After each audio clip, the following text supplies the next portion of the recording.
Баршаңызға сәлем, сіздермен бірге Индира. Бүгін сіздерге тартылған сиыр етінен жасалған дәмді пирогтың рецептісімен бөлісетін боламын. Видеоны соңына дейін қараңыздар, лайк басып, пікір қалдырып, достарыңызбен бөлісуді ұмытпаңыздар.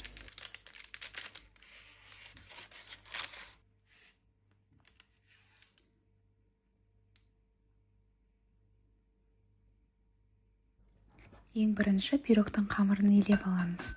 Ол үшін ең алдымен құрғақ ингредиенттерді араластырып алуымыз қажет. Яғни ұн, ашытқы және де тұз үшеуін жақсылап араластырып аламыз.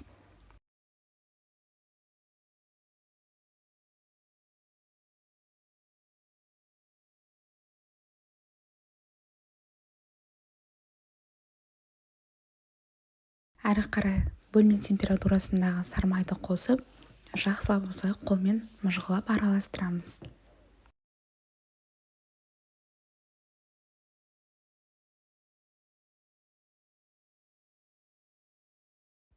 Араластырып болған соң үстіне қаймақ қосып, жұмсақ етіп қамыр илейтін боламыз.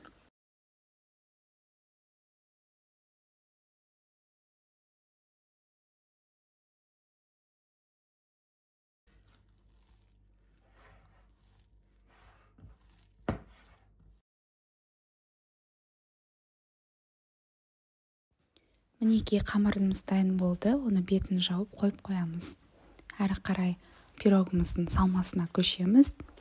Ол үшін бірінші осылай картоп пен пияздарды жақсылап төрт бұрышты етіп майдалап турап аламыз.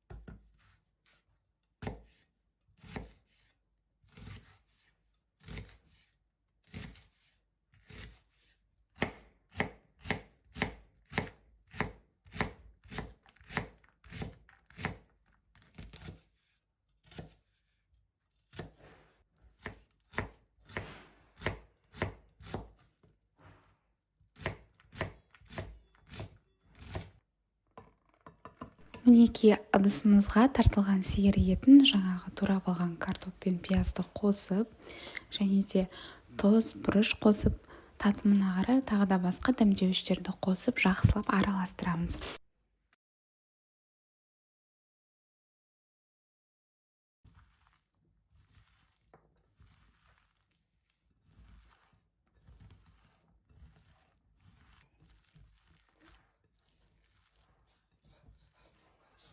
Араластырып алдық, әрі қарай жаңағы қалдырған қамырымызды екіге бөліп жаятын боламыз.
Жайып алған қамырымыздың үстіне осылай жаңағы салмамызды салып, үстінен екінші жайған қамырымызды бетінен жауып, шетін әдемілеп түйіп шығамыз.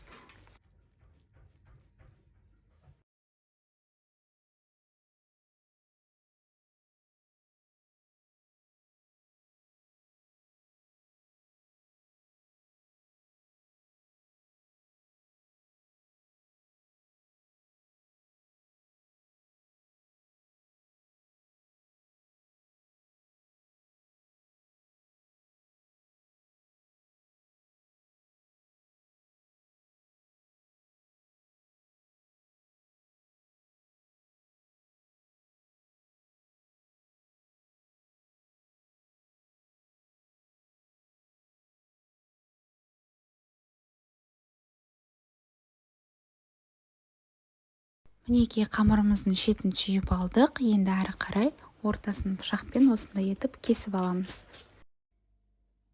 Үстінен жұмыртқаның сарысын немесе жұмыртқаның өзін осылай жағып, әдемілеп кунжутпен әрлейтін боламыз.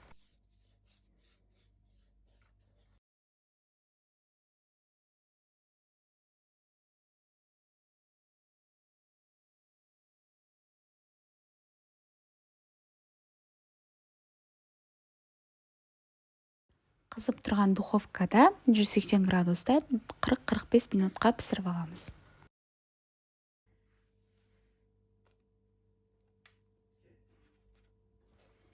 Мінекей пирогымыз дайын болды. Етті пирогымыз өте керемет болып шықты. Сіздерге ыстық күйінде кесіп жатырмын. Қарап тұрсаңыздар қытырлап тұр.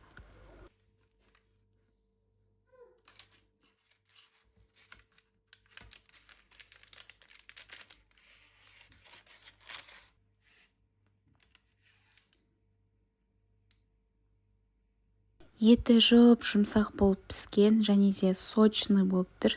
Өздеріңіз көріп тұрғандай өте дәмді болып шығады. Міндетті түрде жасап көріңіздер. Видеоны соңына дейін қарағандарыңызға көп-көп рахмет. Ас болсын.